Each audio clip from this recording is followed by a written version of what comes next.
Dunia hari ini sedang tidak baik-baik saja. Gejolak politik, krisis ekonomi, dan konflik bersenjata terus bermunculan di berbagai belahan bumi. Sejarah mencatat situasi seperti ini sering menjadi titik awal perubahan besar. Jatuhnya kekaisaran, munculnya peradaban baru, dan tenggelamnya penguasa lama.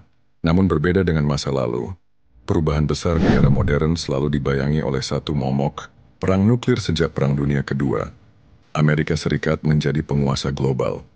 Kekuatan militernya mendominasi, mata uangnya menjadi standar dunia, dan pengaruh budayanya menyebar ke setiap sudut planet ini. Tetapi kini muncul pesaing yang tak bisa diabaikan, Tiongkok. Dalam beberapa dekade, negeri ini berubah dari ekonomi agraris menjadi pusat industri, teknologi, dan kekuatan finansial dunia. Di sisi lain, Rusia berusaha menegaskan kembali posisinya sebagai kekuatan besar. Invasi ke Ukraina sejak 2022 bukan hanya konflik perbatasan, itu adalah pesan kepada Barat. Rusia menolak tunduk pada tatanan internasional yang dipimpin Amerika. Meski menghadapi sanksi berat, Rusia bertahan dengan dukungan energi, aliansi militer, dan kedekatan dengan Tiongkok. Lebih dari itu, Rusia mengingatkan dunia bahwa mereka memiliki salah satu persenjataan nuklir terbesar di planet ini. Dalam banyak hal, Rusia ingin menunjukkan bahwa mereka bukan sekadar pewaris Uni Soviet, tetapi pemain global yang tidak bisa diabaikan. Tiongkok membangun infrastruktur global melalui inisiatif Belt and Road, memperluas pengaruhnya ke Afrika, Asia, hingga Eropa Timur. Di Laut Cina Selatan, mereka menantang dominasi Amerika. Sementara isu Taiwan menjadi titik rawan yang sewaktu-waktu bisa meledak. Persaingan Amerika dan Tiongkok bukan sekadar soal perdagangan atau teknologi, melainkan pertarungan siapa yang akan menulis aturan dunia di abad ke-21. Di sisi lain, Rusia berusaha menegaskan kembali posisinya sebagai kekuatan besar. Invasi ke Ukraina sejak 2022 bukan hanya konflik perbatasan. Itu adalah pesan kepada Barat.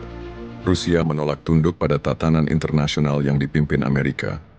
Meski menghadapi sanksi berat, Rusia bertahan dengan dukungan energi, aliansi militer, dan kedekatan dengan Tiongkok. Lebih dari itu, Rusia mengingatkan dunia bahwa mereka memiliki salah satu persenjataan nuklir terbesar di planet ini.